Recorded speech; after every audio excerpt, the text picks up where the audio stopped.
been happening in the polity, and I hope that this live video would not be more than, let's say, 1 hour 30 minutes, less than 2 hours, hopefully. But we have a lot to cover as regards politics and happenings in the polity. Atiku Abubakar has declared that he is going to run in 2027. Some are surprised, some are not surprised, some are saying, well, it is expected of Atiku Abubakar being a veteran contestant. We'll be looking into that, and also the Ohanaeze Ndigbo, the Igbo socio-cultural organization, disclosed that, well, as far as they are concerned, they will be backing Bola Tinubu for 2027. And beyond 2027, after 2027, Ohanaeze Ndigbo is saying that, well, their preferred candidate in the Southeast, as far as the Southeast is concerned, looking at the politics of the Southeast currently, that, their preferred candidate is Dave Umahi. That is according to the Ohanaeze Ndigbo. How realistic can Ohanaeze Ndigbo's assertion, how realistic can it fly with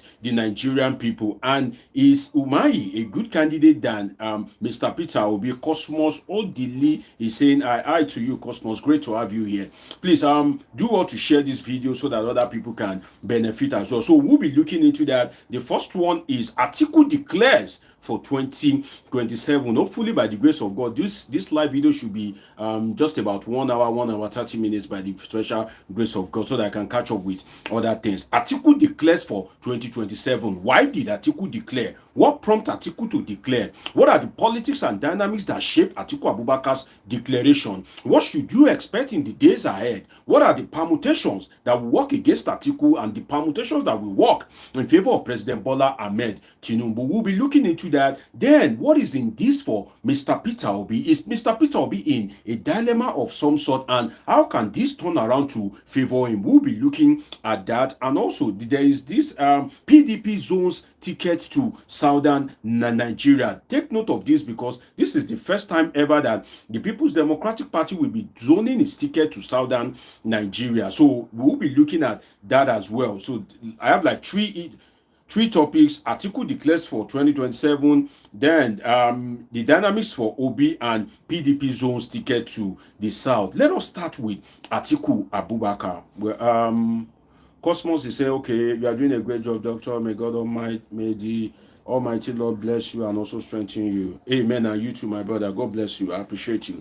So let us look at this Atiku Abubakar, when after the 2023 president, and trust me, I promise you it's going to be a very interesting time. And if you have anything that you want to say as regards those topics, just tell me in the comment section. I would allow you to dial in. I will call out how you can call in. Let people also benefit from your knowledge. So if you have anything in mind as regards this topic, or you have any idea or any perspective to share, or there's something that is heavy in your mind as regards the state of affairs in Nigeria at the moment, just tell me in the comment section. Then I will call out a way that you can dial in, and we'll love to hear from each and every one of you. Now, after the 2023 presidential election, that's why they usually say that Nigerians, they don't plan, but politicians, immediately after the election, they are planning for the next election. You know that when things happen in the polity, it's either in two ways.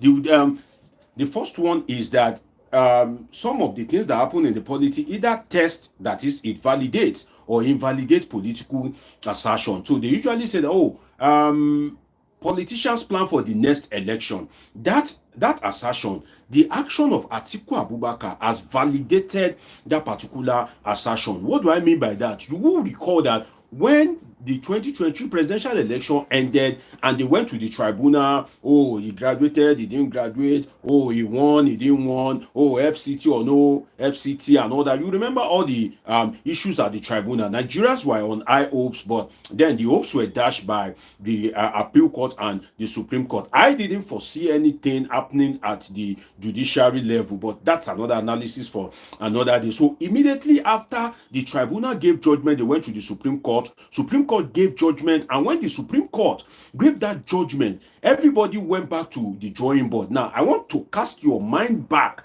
to something very important. You will recall that after the Supreme Court gave that judgment at that point in time, just few months after that, Atiku Abubakar came up with a word, and that word is coalition. Atiku came up with the word coalition. And before you know, you started hearing coalition every now and then. So Atiku Abubakar is, should I say, the architect of the coalition. So when he came up with the coalition, Nigerians were thinking that, okay, Atiku Abubakar seems to now be getting things right, because there's this argument that it is the son of the South. And people are thinking that, okay, maybe Atiku Abubakar want to use his, should I say his boy now, Peter Obi, because he has been his vice presidential candidate before. So people are thinking that, okay, now that Atiku wants the coalition, maybe he wants to bring a fresh candidate that he think is getting old, because by 2027, take note of that, Atiku Abubakar will be, I think, 81 years or 80 years. One of the two, 81 years or 80 years. So political observers think that, well, for Atiku Abubakar in 2027 to be maybe 80 or 81 years, even the APC thought that, well, this guy may not want to run again by virtue of age. But suddenly, Atiku Abubakar formed the coalition. People were looking at, okay, maybe he wants to use Peter Obi. At some point, there were the likes of Aregbesola, there were the likes of Rotimi Amechi. People were thinking that maybe he wants to use Rotimi Amechi because he may not want to trust Peter Obi. At some point, they saw Aregbesola, they were like, oh, maybe it's Aregbesola that he wants to use as the joker. That, okay, Aregbesola is one of the people that usually back Bola Ahmed Tinubu, and he knows the internal dynamics of the APC. But all of a sudden, all these things change, and Atiku Abubakar now declares that, well, as far as 2027 is concerned, he wants to run. Now, why did Atiku Abubakar make that declaration early? That is one thing that you need to know. Why did he make that declaration early? Number one is pressure, which I will explain to you in a moment. If you are yet to subscribe, please do well to subscribe and share this video so that others can benefit. Now, number one is pressure. I would explain that word pressure. I would explain it to you in a moment. Or let me explain that first before going into the second one. Number one is pressure. You see, that pressure is that Atiku Abubakar has realized that as far as 2027 is concerned, this boy called Obi, seem to be making these strange waves. This guy called Peter Obi, he seemed to be the beautiful bride. You know that Atiku Abubakar, you know the way politicians do, they like to cut you to size early. So Atiku Abubakar has been looking at Mr. Peter Obi, and recently, if you look at how Mr. Peter Obi has been moving, he has been moving with some giant strides. He has been moving with great speed, and he has been making giant strides. What do I mean by that? Before, Mr. Peter Obi's popularity in the north has increased now by the virtue of the performance of Bola Ahmed Tinubu, and also that particular sentiment as regards power coming back to the north. Mr. Peter Obi said, well, as far as he is concerned, he is ready to do one term. That resonates with some people in the north, and people like El Rufai that stands to benefit from an Obi presidency. El Rufai is not just running like house rat. He's not just running helter-skelter for nothing. That El Rufai, see, let me tell you something. You need to fear short people. From my experience in life, when you see tall people and they are very tall, if you see somebody like me now, to the glory of God, I'm tall in my own right. You don't need to fear me, right? But you see those short people that are very short, they may not be able to build, but they can destroy, because they may not be able to build because they are short, their hand cannot reach the top, but they can destroy because they are just close to the bottom, and it is easy for them to destroy the foundation. So El Rufai that has been running helter-skelter all over the place is not for nothing. It stands to benefit from an Obi presidency. So El Rufai knows that if power should come to the south, the person that will wrestle that vice presidential ticket from him must be very rugged. He knows that the likes of this base university guy, Dati Baba Ahmed, he knows that those ones are just by the roadside. So El Rufai has been scheming for them to be the vice presidential candidate. So they have been looking at Alhaji Atiku Abubakar, and Alhaji Atiku Abubakar tried to play the game. Don't forget that when they formed APC, or when they joined APC, they had an agreement that, well, everybody should keep his ambition close to his chest. Nobody should campaign. Nobody should declare that he's going to run. Don't forget that. If you follow politics and happenings in the politics, you can attest to what I'm saying. So if there is an agreement, why did Atiku Abubakar suddenly come out that, well, I'm going to run? Oh, don't think I won't run. Number one is pressure. Number two is there is somebody in Atiku's camp there was I'm trying to remember that particular forum now. It was in a place, I think he represented Atiku Abubakar, and he said that, well, Atiku Abubakar is not desperate for power, that is desperate for a better Nigeria. And that made the headlines, that Atiku said that, oh, he's not desperate for power. I think Atiku is currently in Dubai at the moment, and that particular headline drove Atiku mad, apparently, because it was after maybe like 24 to 48 hours, less than 72 hours, that Atiku Abubakar came out and said, well, I am running. So the man that represented you, he didn't say that you won't run. He didn't say you don't have the right to run. So why are you afraid? Just because he's, he tried to keep it suspense, or he tried to show that maybe you are not really desperate for power. Just as Mr. Peter Obi said, any coalition that is not about the growth and development of Nigeria, I am not interested. Not that Mr. Peter Obi is not interested in the coalition, but he's trying to make himself kind of like he's trying to appear good to Nigerians, that, well, I'm not desperate for power. That is the political strategy on its own. You don't have to show your opponent that, oh, all your life is about power. You want that power. You are very desperate for the power. Some people may even dislike you. So when Atiku Abubakar got wind that the media is carrying it, that it is making waves in the media, that, oh, Atiku is not interested in 2027. Atiku may likely not run and all that. Baba quickly came out and said, who is saying that kind of thing? I am running in 2027. So bearing any kind of how do I put this now? Bearing any uncertainty, right? Whereby people are not sure that maybe Atiku will run or not. Well, Atiku has come out to disclose that as far as 2027 is concerned, he is going to run. And that pressure, I don't think it's a good thing at this point in time, because what if Amechi comes out tomorrow? What if Peter Obi comes out tomorrow and say he wants to run? That itself will reduce the performance of Bola Tinubu. Let me tell you something before I go into other areas. You see, when there is political pressure, even the man that is on the seat will be under pressure, in the sense that if a giant like Atiku Abubakar, whether you like it or not, Atiku is a giant in his own right. Nigeria has many political giants, and you can't call Atiku Abubakar a small guy. Atiku has been in this race since 1993. Some of you that are watching me, maybe you are still kind of like very, very, very young then, or maybe apology, maybe some people weren't even born then. Atiku has been interested since 1993. He was one of the people that stepped down for MKO Abiola. So if that kind of guy is now come, and don't forget what Atiku did to Obasanjo. You remember that particular news that made the rounds that time, that, oh, Obasanjo begged Atiku and all that. So if Atiku Abubakar says he's coming out and he has thrown his heart into the ring, definitely Bola Tinubu himself will have sleepless night, in the sense that if you are the man at the helm of affairs, if people are making the polity very political, you yourself that you are at the helm of affairs, you will not find things very easy, in the sense that you will be strategizing. In politics, your opponent cannot be strategizing, your opponent cannot be kind of like making waves, and you will just sit down and say, well, don't worry, I will win. No, not in a society like Nigeria. But then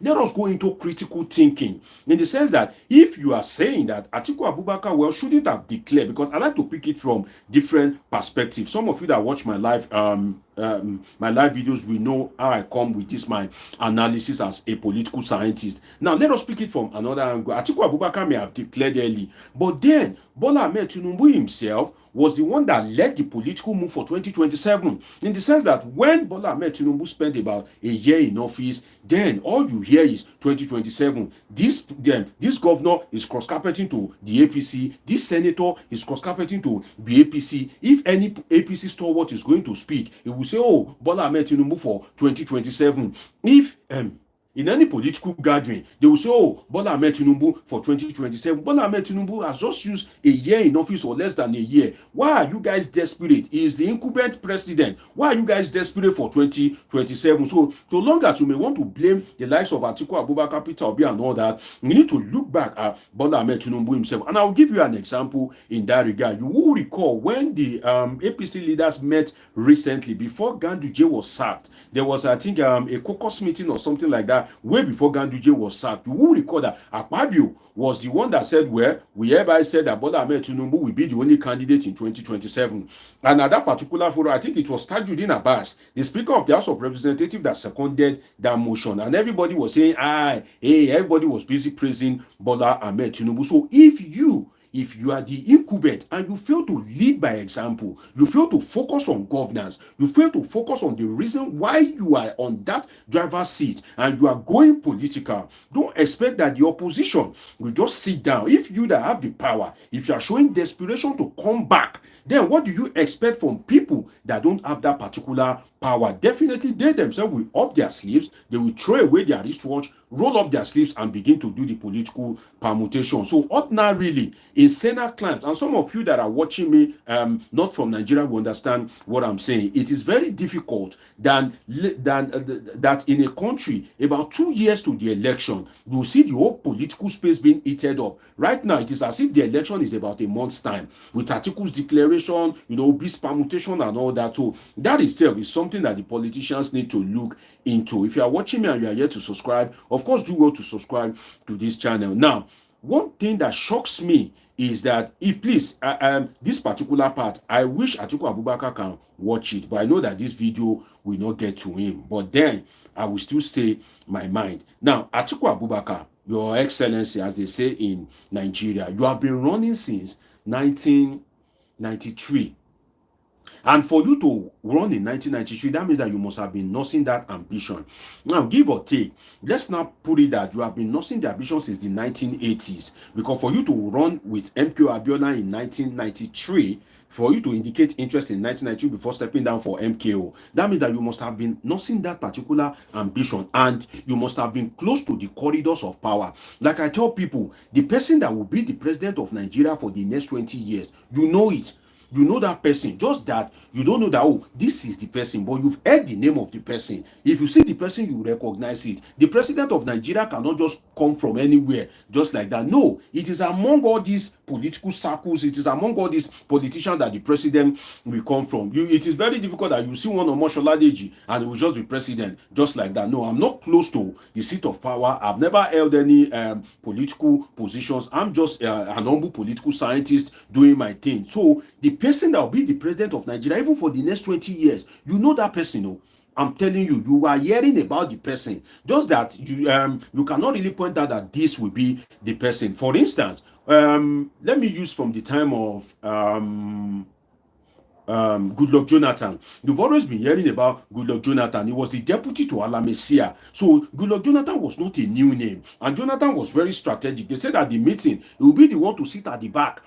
At the back. If everybody is contributing, we will not see anything. If they are writing names, it will be the last one to come and write name. That was what some people said about Goodluck Jonathan, and that was what you kind of like move people like Obasanjo, that this guy seemed cool, this guy seemed calm, this guy seemed collected. If we give him power, we'll be able to kind of like influence this one, not knowing that, well, power corrupts and absolute power corrupts absolutely. And that itself, Goodluck Jonathan eventually emerged. So you've been hearing that name, you've been seeing that person, just that your eyes was not on him, that this guy may be the president, but it was not a new face to the political sphere. After Jonathan, it was Muhammadu Buhari, right?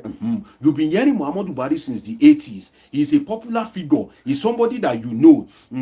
He makes the headlines. Anything that he does, people are interested in it. Then Muhammadu Buhari eventually became the president of the Federal Republic of Nigeria. Now, who is there now? Bola Ahmed Tinubu. You may not know that Bola Ahmed Tinubu will become the president of Nigeria when he was fighting Obasanjo in 1996, 1997 as regards local government. You may not foresee that Bola Ahmed Tinubu will be the president, but again, it's a name that you know, it's a name that you have been hearing, it's somebody that you have been seeing, just that you don't have the magic one, you don't have the witchcraft to be able to say, oh, this is the president of Nigeria in 2023. So the person that will be the president of Nigeria for the next 20 years, you already know that person, just that you don't have the magic one to be able to point that this is the person. The president of Nigeria in 2027, you know the person. In 2031, 2035, 2039, 2043, God spare our lives, you already know such person. And That is what brings me back to Atiku Abubakar. You have been interested in this thing since the 1980s.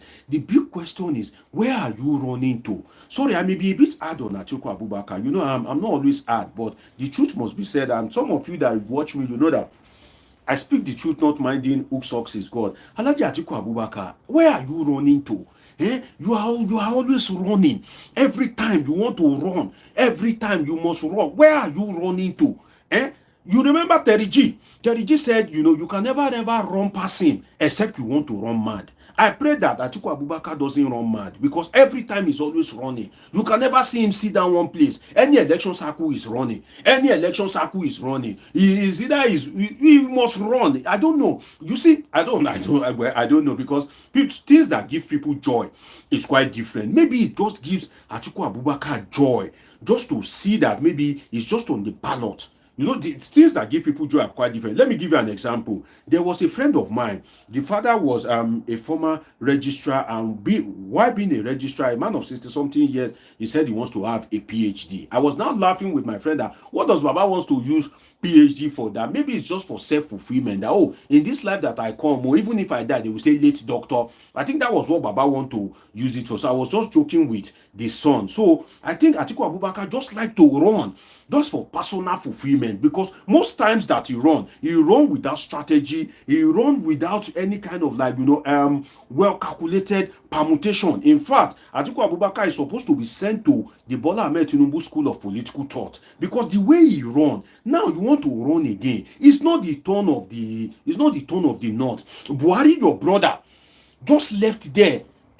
He just left there 2 years ago. You are already preparing to run again. The question is, where are you running to? Can't you make other people? Can't you build other people? Can't you invest in other people? Is Peter Obi not a good candidate? Look at Obi, right? He has that national appeal. He's gaining kind of like that that momentum in the north. You cannot back him and say, okay, Obi, come, let me support you. Oh yeah, go on, run. And I'll give you an example. The likes of Ibrahim Babangida backed the likes of this man, Olusegun Obasanjo, to become the president. Can Atiku Abubakar not learn from his boss? His boss for 8 years. Obasanjo was Atiku's boss for 8 years. You don't learn from your boss that, okay, it was some people that backed your boss that enabled you to become the vice president. If IBB was greedy, you wouldn't have become the vice president, because if they have not backed your boss wouldn't have selected you as the vice president. So you may want to think that, Atiku Abubakar, where are you always running to? Why don't you like to invest in other people? Why don't you like to think about what you can do for others? Why are you greedy? Why is it that you are always interested in what to gain, what to benefit? Why is it that every time the arithmetic must favor you? It must always, if it doesn't favor you, then there's no equation. You will abuse yes on wiki and say, oh, yes on wiki, this, yes on wiki, that. But then if we look at it where it seems you are the father of yes on wiki, in the sense that yes on wiki has the same character with Atiku Abubakar. It's either Wike's way or the highway. It's either you give the Atiku Abubakar the ticket, or he run away, or he scatter the permutation, or he destroy the equation, or he bring down the roof. It must shall favor him. So as much as you may want to abuse yes on wiki, look at yes on wiki very well. It may be Atiku Abubakar that is the father of yes on wiki, you know, because they have this similar trait in terms of obsession with power, in terms of not being one to kind of like agree or kind of like let things go for other people. If not, where are you running to? Can't you pick Amechi? Okay, let us assume Obi is a bad guy. Okay, you don't like Obi. That Obi is not trustworthy. It's okay. What of Rotimi Amechi? Can't you pick Rotimi Amechi and say, okay, Amechi, come and run? Okay, Amechi is not a good guy. He's too smart. You know, all these Rivers guy, Nyanja Delta guy, they are too smart. Why don't you pick Aregbesola? And so, okay, Aregbesola, okay, come. You say Aregbe, come. I don't trust that Obi. I don't trust that Rotimi Amechi. Oh, yeah, go and run. Why don't you pick any one of them? At 81, you still want to run. And what I find a bit absurd is that in the history of your life, why being a custom officer, vice president, contested under the platform of Bola Tinubu and all that, is it that there's nobody in your life that you have built, There's nobody that you can trust with something volatile. There's nobody that you can look at and say, this person is worth investing in. As much as Bola Ahmed Tinubu is a bad guy, as much as Tinubu is a terrible guy, as much as, you may not like Bola Ahmed Tinubu, but let us give it to him in terms of giving people opportunity and chance, in terms of investing in people. Let us give it to him, because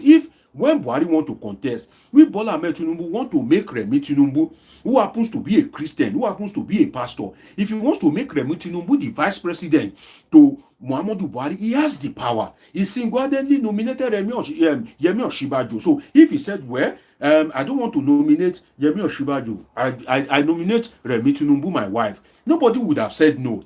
Remi Tinubu would have been the vice president. But Tinubu said, no, let me pick Yemi Osinbajo because he doesn't have political structure. He's a pastor and he is a political lightweight. He picked Yemi Osinbajo. Yemi Osinbajo was there for 8 years. He invested in Muhammadu Buhari. Muhammadu Buhari wasn't good to him in the first time.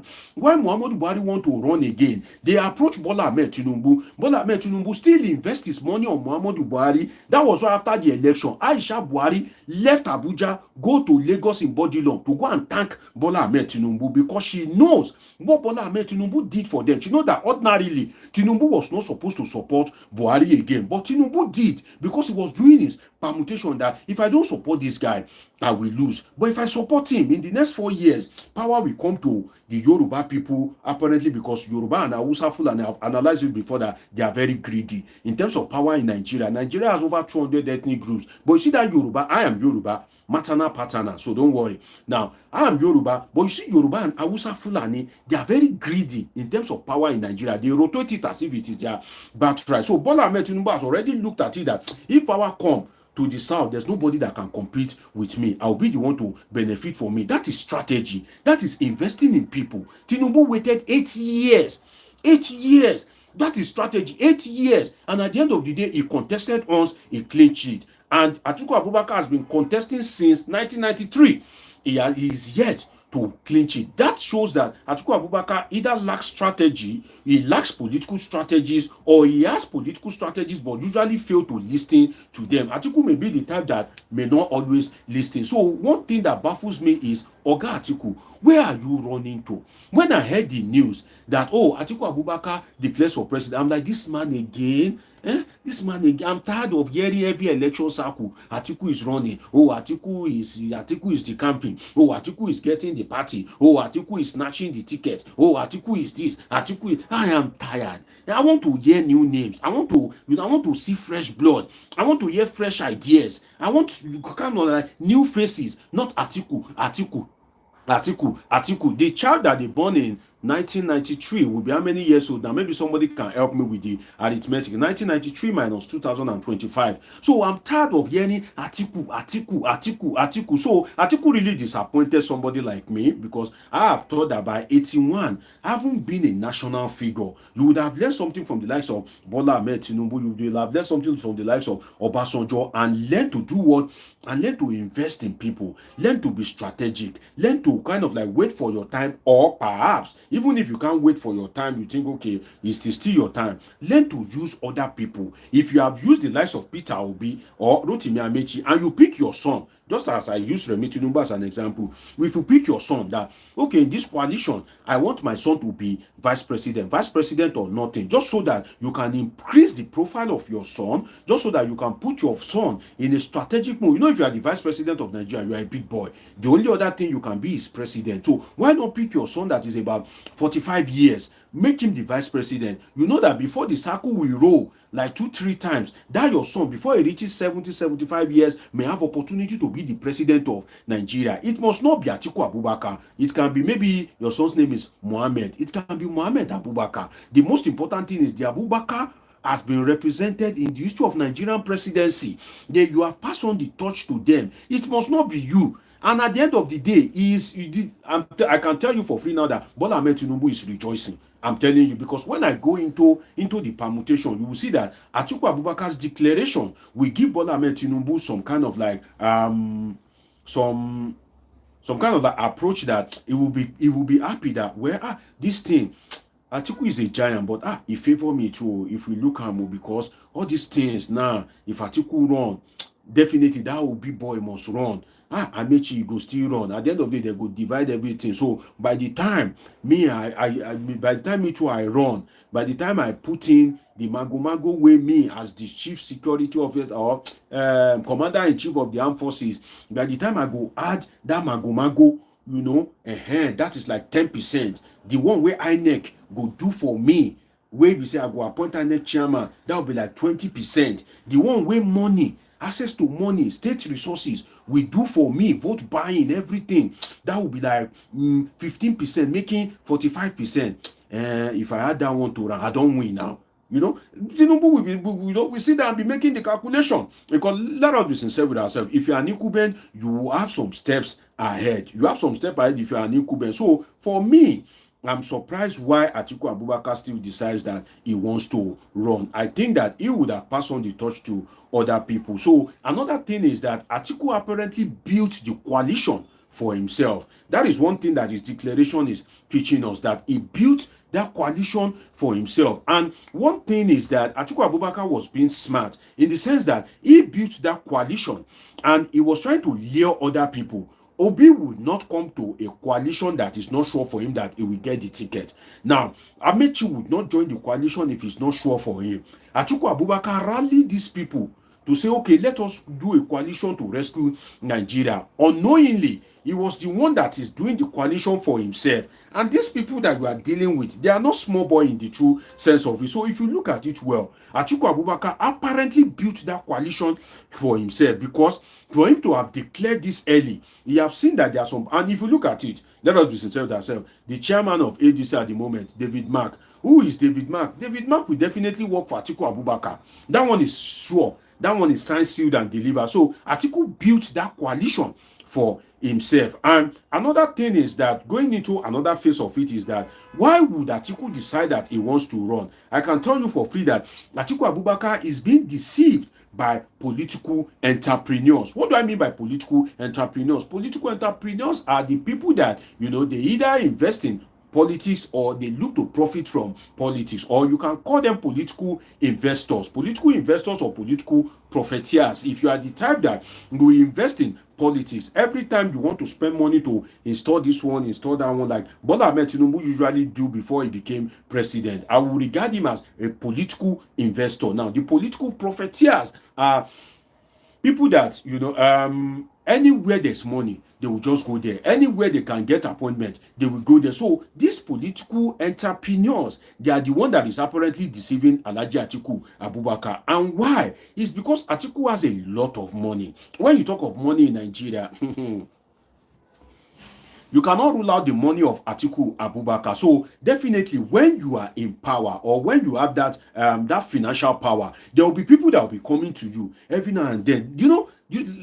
Let me tell you a bit about political entrepreneurs. They will always come your way with different lyrics, with different vibe. Oga, this is your time. In fact, it cannot be better than now. You see, this particular time you have been contesting, but now this is your moment. This is your time. You are supposed to contest now. If you don't contest now, that is the end. What are the arguments that they will give Alhaji Atiku Abubakar? Oh, Muhammadu Buhari is late now. There's a 12 million vote hanging somewhere, and that 12 million vote, if you play your game right, it will come to you, Oga. You know the way they talk. Rankade the Oga. That 12 million vote of Buhari, it will come to you. And if you understand the political behavior of Nigerian politicians very well, you will recall that when Muhammadu Buhari died, Atiku Abubakar was in Daura and he spent like 3-4 days there. That you will wonder that somebody like Atiku, why does he have the time to spend like 2-3-4 days in Daura? Atiku Abubakar was strategizing himself for the vote of Buhari. He wants to appear nice. You know, when Buhari died, everybody wants to appear nice. Everybody wants to appear a good guy. Despite the fact that Buhari himself is not good to anybody. He's not good to Bola Tinubu. He's not good to Atiku Abubakar. Buhari is a very selfish guy. He's not good to anybody. He just wants to be in power. In fact, Bola Tinubu is just a nice guy. If not, he's not supposed to give him all those befitting burial, all those kind of things. But then, Tinubu himself, himself want to inherit the vote of Muhammadu Buhari. So Atiku Abubakar was in the north strategizing so that he can win the affection of the north. Now, the political entrepreneurs will tell him that, Oga, you see, now that Muhammadu Buhari is gone, there's a 12 million vote. That is 12 million vote that you usually have every time. Oga, no gok yourself. Oh, the 12 million vote now, it go be yours now because Buhari no day to tell people, say, oh, go vote this person. Buhari no day again to say, oh, vote Bola Tinubu. Buhari no day again. So, Oga, this is your time. Oh, this is the best time ever. And Atiku Abubakar himself, because he himself is hungry for power, so long as the political entrepreneurs approach him, so long as they give him that lyrics, so long as they sell that candidacy to him, because it is in his mind, he is hungry for power. It's just like a hen that is very hungry, and you are now shaking this corn, in front of the hen will naturally be attracted to you. So in Nigeria, we have political entrepreneurs that will always tell you that, oh, you can run. This is your best time. And those political entrepreneurs, they cash out very big. Somebody like Wike that raised the something to $30,000 as reviewed by Dele Momodu. 30,000. Did you hear that amount? $30,000. And that's why sometimes you will imagine that, can Nigeria ever be developed? Because if you give one person $30,000 just because you want the ticket, one, and there are hundreds of delegates, you will still campaign, you will still do Arise Live, Channels TV Live, you still do different kind of live, and at the end of the day, you are giving one delegate for an election that is not sure that you will win. $30,000. At the end of the day, if you get there, I swear there can never be any development, because you will want to make your money and make profit. So these political entrepreneurs, they have done a lot of damage to the person of Alhaji Atiku Abubakar, in the sense that every time they keep giving him a reason to run, they keep convincing him, and because he himself is hungry for power, he himself keep deceiving himself that, oh yes, and this person is, imagine now, let me use Saka now, or let me use Wasobia, let me use Wasobia now. Wasobia is a person, and Wasobia is the type that usually profit from Alhaji Atiku Abubakar. Anytime he runs, anytime he declares, and he bring out that money, logistics, campaign, this, this. Definitely, when 2027 is coming, Wasobia will not want Alhaji Atiku Abubakar not to run. You'll be giving him all the permutations. Oga, Buhari don't die. This is your time. You see that Tinubu, perform. They don't like him again. Now this time be your time. So political entrepreneurs keep deceiving Alhaji Atiku Abubakar. They don't want to tell him the truth, because they could have told him that, okay, why not use Obi? Why not use Amechi? Why not use Aregbesola? There are a lot of, in fact, Atiku would have been a very good guy if you just pick anybody from the south. Okay, you don't like Obi, it's okay. Pick anybody, so that you can show people that at least you are the type that can make sacrifice. Just as Bola Tinubu has proven himself as a man of sacrifice, you too can prove to people that, okay, you too, you can sacrifice. So the earlier the better that Atiku Abubakar realized that political entrepreneurs are doing a lot of damage to him, the better. I don't know whether my comment section has ceased again. So can somebody drop a comment? That issue is wrong with YouTube these days. So some of you, maybe you've been dropping comment, I'm unable to read them. It's just stuck in a position. So if you drop a comment, if I can see it, I would read it. So I think there's an issue with YouTube that have existed for like a month now or so. So apologies if you are dropping comment and I'm not reacting to it, or maybe you're asking me a question I'm not answering. My sincere apologies, please. So if you look at it very well, the political entrepreneurs, they keep deceiving Alhaji Atiku Abubakar. Why? Apparently because Atiku Abubakar has a lot of money. Political entrepreneurs will always tell you that it is your time. You can never hear political entrepreneurs tell you that, oh, Oga, don't contest. Oh, it is not your time. Why not let this person go? No, those people that will profit from you, the people that when Atiku Abubakar becomes the president, they are made, just like Bola Tinubu. Now that he is the president, some people are made they are made for life. What some people have seen and what they will see before Bola Ahmed Tinubu leaves office, their generation, their next generation can never be impoverished. So the political entrepreneurs are doing a lot of damage. Another thing is I've explained Atiku banking on Buhari's vote. You see, another thing is Atiku's calculation. Now, if you are watching me right now, I can tell you that this is not the time to leave, because I want to give you one hot arithmetic. I want to give you something that if you are in a political circle, if people are talking about 2027, I want to give you one lyrics that you too can be using. Just like one of my friend Ibrahim graduated from the University of East London. Ibrahim will call me and we raise a political topic. Then I'll be talking. I'll be kind of like analyzing for him. Then Ibrahim will tell me that, oh, okay, this, that, this. There was one day Ibrahim now called me and said, Adeji, this, that. I said, no, Ibrahim, I'm busy. Ibrahim said, no, you have to tell me this thing because I need it. I need this. Is it knowledge or something?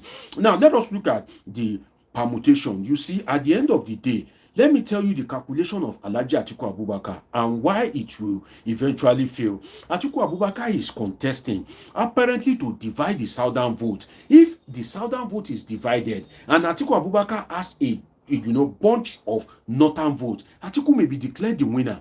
Let me tell you that joker that Alhaji Atiku Abubakar seems to be playing. Let me dissect it for you.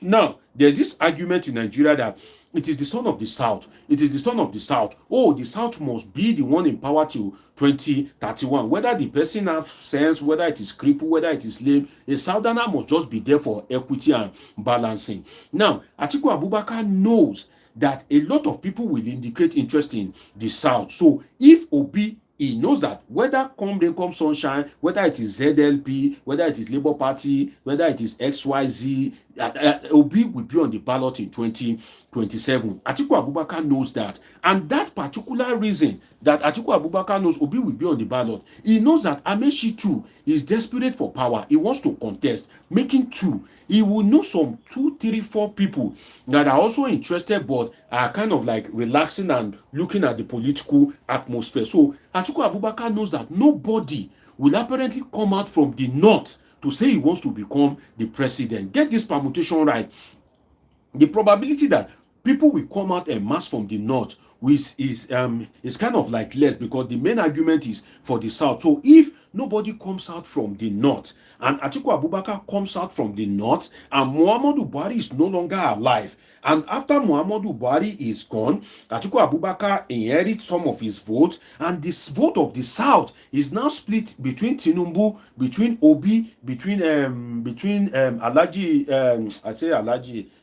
Tinubu, and Amaechi. If the vote of the South is split between them, definitely Atiku Abubakar can have an easy win in 2027. Let me tell you this thing. You see, in terms of the region in Nigeria, it is the North that are vote crazy. What do I mean by that? If you are yet to subscribe, please subscribe, like this video, share, let others benefit as well. The North, the way they vote, the way they take election, they take it very seriously as if it is an oxygen in nostril. I have been in the North before during election period, and I know the way they react. They do it in such a way that even you see a 10-year-old boy as a PVC. In the South, if you see a 10-year-old boy with a PVC, you slap that 10-year-old boy and say, what are you doing with the PVC? What do you know that they are doing with it? But in the North, they will even compel you to register that 10-year-old boy. That 10-year-old boy, we have a PVC.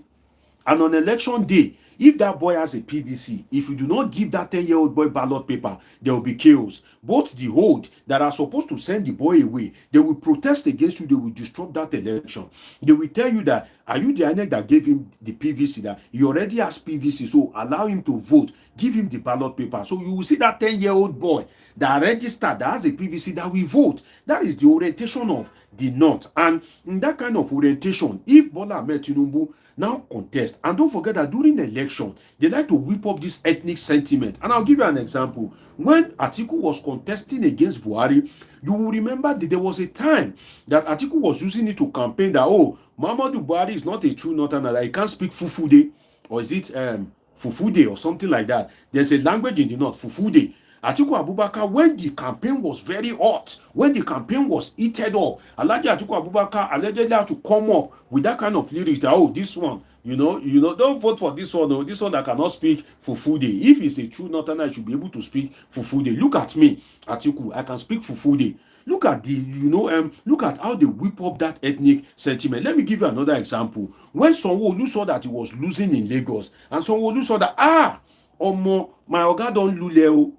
Now election is coming, me too, I can lose. Oh, what did they come up with? They came up in Lagos with the ethnic sentiment that, Yashukudi, Igbo must do this. Oh, if you are not voting for something, don't come and vote. If your name is Shukudi, don't come out and vote. This and that and this. What is this guy? Badebo Survivor. Oh, he's of Igbo extraction and all that. They came up with different kind of lies and ethnic sentiment. So Atiku Abubakar knows that when the election gets close, they will still come up with ethnic sentiment. And that ethnic sentiment is what Atiku Abubakar needs, because he knows that bad as he bad, if he can maneuver his way to get this 25%, there's in Nigerian election, it is not just by simple majority. No, you need to have this what they call national spread, 25% in, I think, two-third.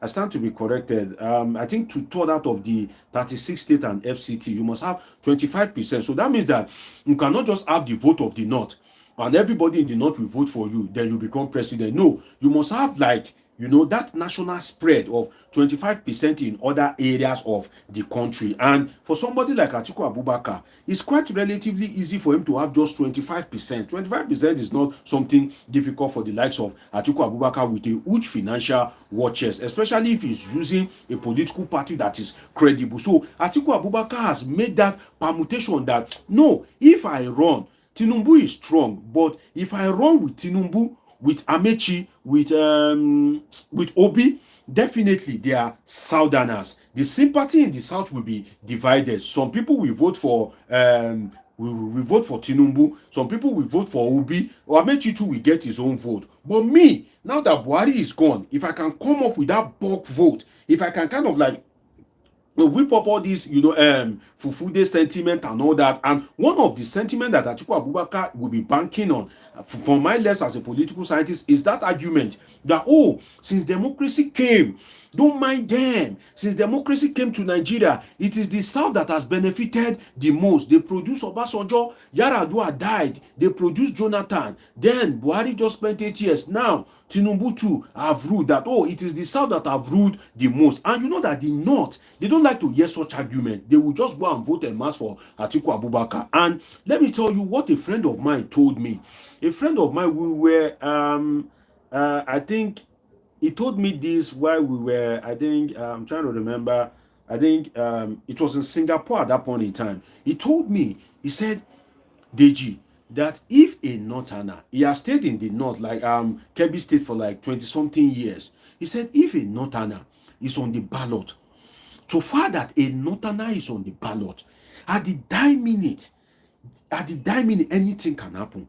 That so far that a Northerner is on the ballot against a Southerner, that it may be 2 days to the election, signal will just come from one sheikh or something. They will just be saying it in the mosques, that when they wake up in the morning and they go to mosque, and you know that they like to do all this prayer, this 5 a.m. and 7 p.m. or something like that, so far the message gets to the mosques, and they began to say that, this person is is Allah's choice, so is this person that you should follow, is this person that you should vote. That there's nothing you can tell the North, that there's nothing you can tell them. They will just go and vote for that person. And another thing is that the North doesn't trust anybody with power.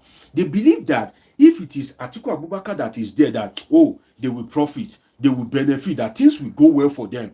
That, for instance, look at when Muhammadu Buhari was there. Even Northerner, that doesn't have any intelligence. Shout out to good Northerners. There are some brilliant Northerners. There are some Northerners that I've met in my life that myself, I wish I'm a Northerner. So it's not that I'm castigating the North. There are some good people. I have some friends that are from the North that they are sharp brains, they are mad brains. There are some Northerners that I don't even know them personally, but they are also vast and brilliant. If you see a lot of Northerners that are kind of like illiterate, you point to the likes of Farouk Perogi. this professor in United States, very brilliant, very vast guy, and all that. So if you look at it well, so far as a northerner is on that ballot, that was what my friend told me. My friend lectured in the north. He went for this NYSC that year, and he did a project. And when they are doing their POP, passing out parade, the governor said, oh, the exceptional corpers, all the exceptional corpers, that they should give them instant employment. So my friend that is a Yoruba boy, because he had the opportunity of instant employment, that point to anywhere you want in the state, you will get automatic employment. So my friend, that year now point to, I think, a polytechnic at that point in time, that he wants to be a lecturer, and they gave him the employment straight, and he worked there for about 20 years. So he knows this northern dynamics, way more than I do. And he said, so long as there is a northerner on the ballot, except there's no northerner on the ballot, that so long as there is a northerner on the ballot, forget it, that they will always go the way of that northerner. And you can see what happened during Jonathan's election, and trace the history of Nigeria. And whenever there is a southerner and a northerner, apart from the time of MKO Abiola, look at the history of Nigeria very well. When you are contesting an election with a northerner, go and look at the result of that election. So far as a northerner is on the ballot, go and look at the result of that election. You will find something interesting in the voting pattern and the result of that election. So now, if Atiku Abubakar is contesting, then, and they whip up this ethnic sentiment, which will definitely come up, it is all of them that do it. All of them. You will recall that the Lagos something, if they didn't whip up that ethnic sentiment, Sanwo-Olu may not be governor by now. Sanwo-Olu in Lagos State may not be governor of Lagos State by now, because the permutation at that time was against him. In fact, if it was the kind of election that they usually do all election in one day, Sanwo-Olu won't be the governor of Lagos State by now. If they conduct all the election in one day, that they are giving you the presidential ballot, they are giving you the governorship, and as Tinubu lost in Lagos, Sanwo-Olu too would have lost with him automatically. And that is why they won't allow that all the elections should be conducted in one day. If they have approved that during Buhari time, as I think Saraki proposed, Sanwo-Olu would have been booted out from Lagos by now. Power must have changed hands. It would have been Labour Party or something that would be in charge of Lagos State by now. So the ethnic sentiment will always come up. So I think one of the things that Atiku Abubakar is banking on is Southern Division for Southern Division for Northern profit, and he will bring the sentiment in the north that it is the south that have ruled the most. But it is one argument that I dislike in my life. It is an argument that when you bring up the argument, I see you as a fake person. One of the way I know fake people is if you are discussing with me and you want to argue, and you now said, oh, see, it is the south that have ruled the most. Obasanjo ruled, then Yaradua died, and you bring us all these silly permutations, all these childish, senseless permutations. I find it very insulting. Why? You are saying that you are picking it from 1999. Did Nigeria start existing as a country in 1999? You must be a very selfish and very greedy person. You must be very diabolical, because did Nigeria became a country in 1999? No, Nigeria became a country in 1960. So if you want to do the calculation, if you want to be good, do it from 1960. It will give you an answer. And when you do it from 1960, you will know that the North has largely changed the South. But for the sake of all this, political convenience, they will say, oh, it is the South that has benefited it the most. Anybody that comes up with that argument to you, tell them, no. Do the arithmetic from 1960. Do it. You may say, oh, it is military regime that was most then. Excuse me. Those military guys, are they from Togo? Those military guys, are they from Benin Republic? Yakubu Gowon, that oversaw the civil war, and I think he ruled Nigeria for like 10 years or so. Is he from Ghana? Yakubu Gowon, is he from the United States? Okay, they import Yakubu Gowon from Cameroon to come and preside over the affairs of Nigeria. Is Yakubu Gowon not a Nigerian? Is he still not claiming to be a Nigerian? Is he not residing in Nigeria? Is his wife and children not Nigerians? So if Yakubu Gowon ruled, if Muhammadu Buhari ruled as a military head of state, if Ibrahim Babangida ruled as a military head of state, if Sonia Abacha ruled as a military head of state, if Abdul Salam Abubakar ruled as a military head of state, you now want to erase their tenure. You now want to erase it as if it never existed. You want to pick it from 1999. And that is why, if Tinubu is a wise man, or if Obi is a wise man, when they come up with that argument in 2027, when Atiku Abubakar is on, quote me, write today's date down, it is the argument that Atiku will bring forward. When they bring it forward, I hope the boys of Peter Obi, I hope he has some good, intelligent political, strategies that can counter that narrative that no, in the history of Nigeria from 1990 till date, it is the North that have ruled the most. I hope maybe the Tinubu boys too will be able to come up with such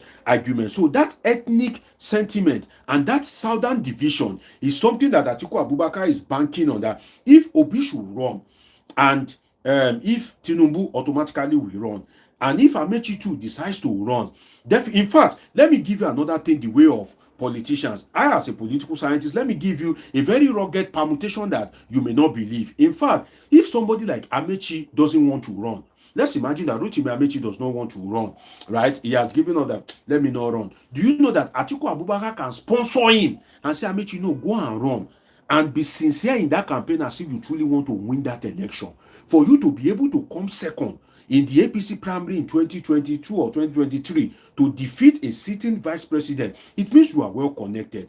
Go and run. Divide that vote more for me in the South so that it can be to my own benefit. And at the end of the day, don't worry, I will give you Minister of Petroleum.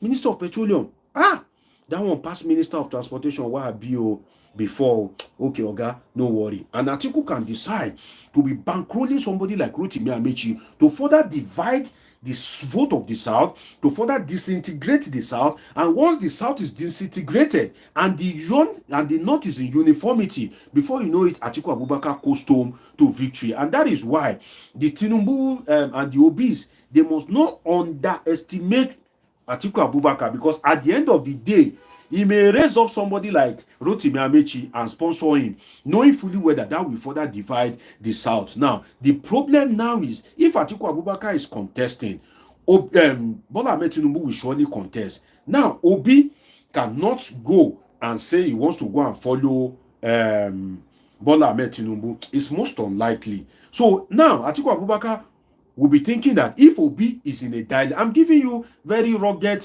political permutation as a political scientist, I'm giving you for free. If Obi, Atiku Abubakar will reason that Obi, looking at him, looking at his supporters, they can never join Bola Ahmed Tinubu. It is most unlikely. But if I contest and I kind of like make Obi a political orphan of some sort, if Obi want to align, it is most likely that Obi will align with me. So if Atiku Abubakar divide the vote of the South that Obi contests, it favors him because it will increase his chance of winning. If Obi wants to align, he knows that it is most likely that it is him that Obi will still align with. And if Obi aligns with him, with his obedient support base, definitely it's a go. Do you get that permutation? Do you get it at all? If Peter Obi, he paid me saying my comment, what's wrong with YouTube? I'm not seeing all these comments. I try this YouTube thing, I don't understand. Maybe I'll start using TikTok for my life. Maybe that's what I'll be doing, because I'm not seeing the comments. So if you are typing comment, I'm not seeing it. It's just talk. Seeing is painful, man. Okay, so now if you get that permutation rightly, if Peter Obi decide that, I want to contest, it is to the benefit of Atiku Abubakar. The South will be divided. If Obi decide that, okay, I'm no longer contesting, who do I align with? Definitely Atiku Abubakar knows that it is most likely that it is him that Obi will align with. It is still to the benefit of Atiku Abubakar. So you will see that the political entrepreneurs, they are doing a perfect job for Atiku Abubakar. I don't need to see them. I don't need to sit with them. As a political scientist, if I see Atiku Abubakar very desperate, I can see that's why, that's why you read political science for so many years. And some of you that, you are you pass through the university system, you know that the political science department is always very different. You know, they usually say, oh, political science, they're wicked in that place, oh, they know they graduate, oh, you know, you should say you should graduate because it is not an easy department. So you look at the political entrepreneurs, and Atiku Abubakar definitely knows that either which way he could favor me, and that is where he has a problem. So the person that has a lot of work to do now is Peter Obi. The person that has a lot of work to do now is Peter Obi. Why? Atiku Abubakar support base is what Obi needs. If Alhaji Atiku Abubakar decide today that I'm not contesting, I want to back Peter Obi, I can come back here and tell you that Obi has 90% chance that Tinubu is in trouble. That, you see, Tinubu will have to work very hard. That, in fact, Tinubu should be packing his load. Because I will break down the arithmetic and everything for you. But if Atiku Abubakar contest, where will Obi get that northern support? If you are just joining me, you've missed a whole lot. Do well to subscribe, turn on your notification button. Now, the analysis that I gave you as regards the North, that once their person is on the ballot, forget it.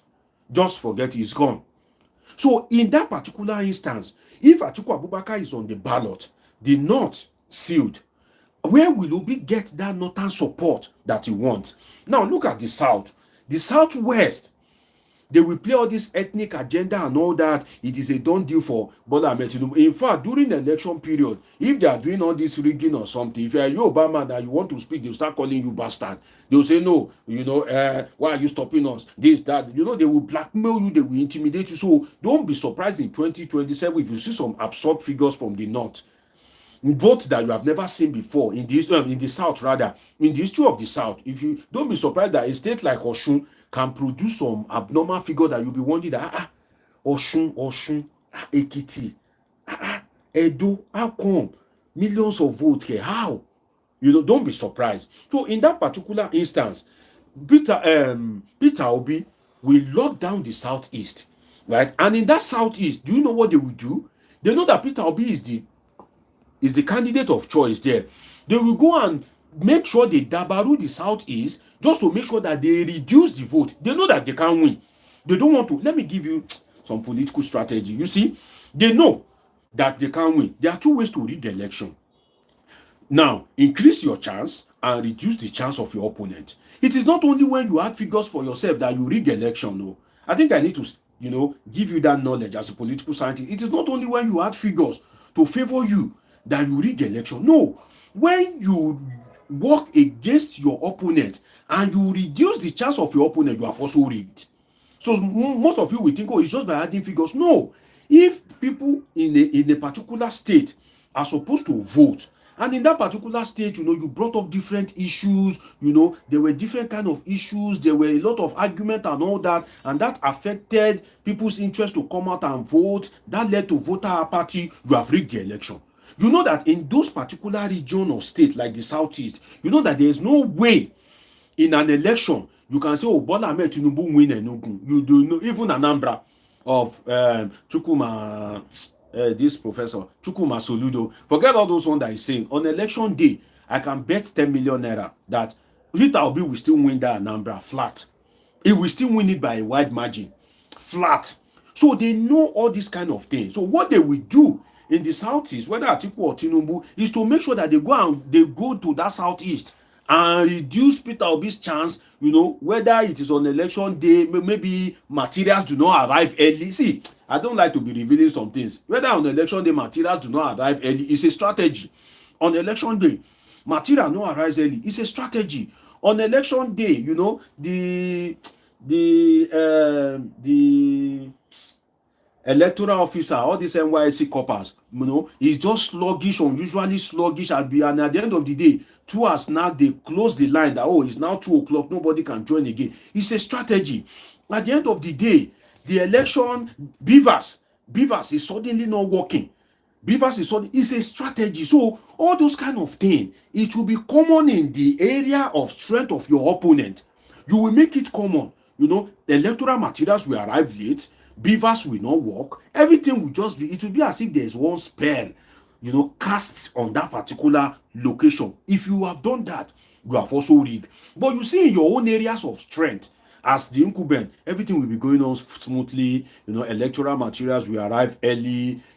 Everything will be going on fine. And anything that you can think of, then you have increased voter participation in your own area of strength. You have also rigged the election. I don't know whether you are with me. You have also rigged the election. So all these permutations at the end of the day will be what will come into play. So 2027 will be a very interesting year. With this Atiku Abubakar that is coming into the race, I can tell you there's fire on the mountain, both for Bola Ahmed Tinubu, because Bola Ahmed Tinubu's edict, if they are the three on the ballot, Bola Ahmed Tinubu's edict is Peter Obi. Peter Obi's edict is Atiku Abubakar. Let me explain that to you. Bola Ahmed Tinubu will be thinking that, I've won states in the south. People have crossed over to my side. Akwa Ibom is gone. This state, Edo, we've retrieved it from Obaseki. There's this other state now. I'm trying to remember. This is the advantage of comment section. I don't know what's wrong with YouTube. Bola Ahmed Tinubu will think that, okay, this state, they are joining the APC. And at the end of the day, because this state are joining the APC, definitely it has increased my chance in the south. And he will think that, well, he will have a good show. But once Obi comes out, Obi will become his edict, because he knows that in that Lagos, you can only suppress, in all these Alimosho, all these places that Igbos are prominent, you can only suppress the voting pattern, but you cannot eradicate it. And he knows that the Igbos in Lagos will give him a tough time. He knows that in the southeast it's locked down. He knows that in all these Niger Delta southern states, Edo and all those places, Obi will give him edict. So Atiku Abubakar contesting, Peter Obi contesting is Bola Ahmed Tinubu's edict when Atiku Abubakar is on the ballot. I'm giving you like a tripod analysis now. Atiku Abubakar will lock the north, Bola Ahmed Tinubu in the south. Instead of him to carry all the vote of the south and go and give Atiku Abubakar the fight of his life in the north, then the problem will be, at the end of the day, Peter Obi will be giving him edict. If Atiku Abubakar contests and Peter Obi is on the ballot, Atiku Abubakar is Peter Obi's edict, because Peter Obi will have a good show in the south, but in the north, the affection will be for Atiku Abubakar. So Atiku Abubakar is Peter Obi's edict. Peter Obi is Bola Ahmed Tinubu's edict. So you can see that is a tripod analysis. If that, okay, election is conducted today now, there's an Obi in Labour Party, there's Atiku in ADC, there is Bola Ahmed Tinubu in APC. What Bola Ahmed Tinubu will be thinking of is Peter Obi, because it will give him an edict. Atiku Abubakar too is a problem. If Peter Obi is contesting, it is he already has this southern affection. Atiku Abubakar is his greatest edict, and that is why you see that 2015, that 2027 election will be very, very, very rugged. It will be a clash for the clash of the titans. Abiao, then they call it. It will be a clash of the titans. And one thing is that when the votes are divided, there's one thing it will bring. A repetition of 2023, whereby I pray Nigeria don't go into a civil war. Why do I say so? In the history of Nigeria, and most times you are not always lucky twice, because in the history of Nigeria, it is rare that you will find three main candidates from the three major ethnic groups. Three main candidates from the three major ethnic groups. That was what happened in 2023. We have in the history of Nigeria, we have three major ethnic groups. The Hausas, suddenly it became the Hausa Fulani. We have the Yorubas, we have the Igbos. In the 2020 presidential election, you now have candidates from these three major ethnic groups. It is very volatile. It is too volatile because Nigeria can collapse from there. Nigeria can disintegrate from there. Civil war can emerge from there, that everybody will just die. Things will just go spoil, God forbid. That is the problem with that 2023 election. Now, a repetition is likely in 2027, because if Atiku Abubakar contest is from the Hausa Fulani stock, Bola Ahmed Tinubu will contest, except God kills him, God forbid. He will contest is from the Yoruba stock. Peter Obi, except he dies, God forbid, is from the Igbo stock, you now have a repetition of 2023.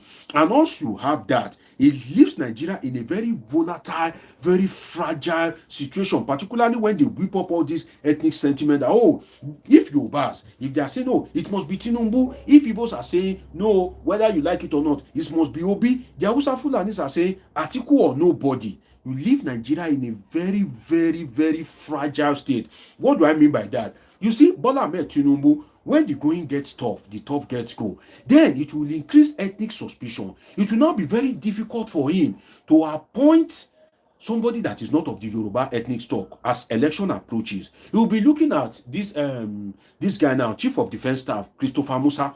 He will suddenly dislike him. He will be looking at him that, this Christopher Musa, I don't seem to trust this guy. Let me change him. You just see that you appoint another chief of army staff and chief of defense staff and put a Yoruba man there. Despite the fact that the COAS chief of army staff, Oluyede, is a Yoruba man. Why? Because of the pattern of the election. You will just see that the DSS is a Yoruba guy now. I think I've been hearing good report about the guy. Great guy, doing a lot of fantastic work. If I watch or I stream all these Nigerian channels, the guy, what I hear about the guy is not like this bitchy guy that, he just acts in a very lawless manner. He's been doing a great job. You see that it will be difficult for Bola Tinubu to appoint anybody from another ethnic group as the chairman of EFCC out of ethnic suspicion, because he would think that I will need EFCC as my attack dog to shakara these people. Now Yoruba man go fit do that thing for me. Oh yeah, go there. If he wants to appoint civil defense, you know that in the election after police, the soft paramilitary that you can use is civil defense. Instead of him to appoint an Hausa Fulani, he will say, no. Let me go and look for one Kunle or one Bola or one Sumonu and put him there. So that itself will increase the tension in Nigeria, and it will now make Nigeria a very fragile, very volatile state, in the sense that any small thing, civil war can emerge from there. For instance, what happened during Buhari's one election that they said they bombed Buhari's motor, whether in Kaduna or Katsina, in 2015 or something like that. You remember that bomb something as regards Buhari motor? If that kind of thing happened, and you have people from that kind of different ethnic group contesting the election, don't you know that it can lead to problem?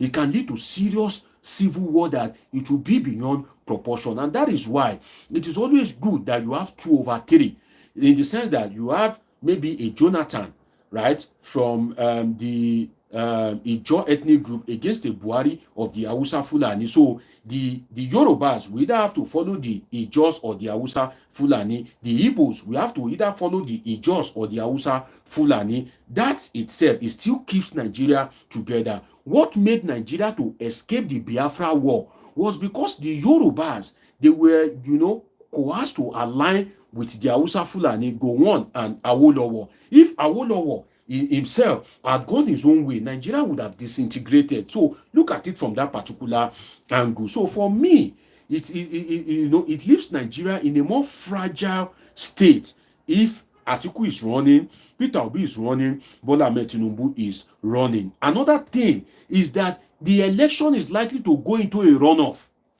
That is another permutation of Atiku Abubakar. That's another. You don't come to my class and go back empty-handed. That's one thing. The permutation of Atiku Abubakar is that, okay, if Bola Tinubu contests that election and Obi decide to be stubborn that he will go ahead and contest, there's likely probability that election may go into a runoff. That election may go into runoff. And Atiku will be like, if it goes into runoff, I go win. Look at that. If this election go into runoff, with the way my people are usually crazy about power and all that, with the way they go all out for their own people, I have an high chance of winning. So Atiku Abubakar will also be looking at it from the angle of runoff. That if it goes into runoff, we will many pass these Igbo people now. Forget her, I go still feel maneuver one or two of my people from the Yorubas and all that. Runoff, he pay me. So Atiku Abubakar will be making that calculation, and that is why it is safe to assert, after all said, that Atiku is a dangerous guy. in that election. I'm telling you, Atiku is, in fact, Atiku is even more dangerous than Tinubu. If you look at it well, because Atiku knows, he knows the sensitivity of Nigeria and is cashing in on it. Atiku knows that the North likes power, but it is the son of the South. But because he knows that the North likes power, they will definitely support him. That is what is giving him the confidence. So Atiku is a dangerous guy to watch out for in that election. So if they are talking about nationalism, patriotism, all this kind of thing, don't mention Atiku's name. I can tell you for free as a political scientist, because when you know, for instance, now you have a parent. Let me give you an example. I'm looking for something I can use to give you an illustration. You have a parent. You are the only child of your parent, and you know that growing up with your parent, you have studied your parent, that your parent are the type that anything that you do is right by them. Maybe they were barren for 10 years. They now went to maybe one church or one oracle. At the end of the day, by luck, they were able to give birth to you. And you know that anything you do, so far as you are able to run back home, you are secured. Then you now go and look for trouble. Then you now run back home, because you know that home is always safe. That is what Atiku Abubakar is doing. Because if the North doesn't like power, if the Northerners, if they are not crazy about power, they will tell Atiku Abubakar that no, don't contest. And definitely, he himself will think that, oh, these people, they are rational thinkers, they won't vote for me. Their sentiment will be the South, that, okay, they allowed Buhari, let us pay the South back. Well, don't let me waste my money. But Atiku knows. He knows his people in the North. He knows their orientation. He knows their pattern. He knows their belief. He knows the political behavior and political culture in the North. And he's decided to cash in on it by saying, oh, I will run. So you can see that in the 2027 election, by that time, Atiku will be like 81-year-old guy. He's a dangerous guy to watch out for in that election, because all these things that I'm saying, oh, this election, if the three of them contest, it will lead to a fragile state. It will lead to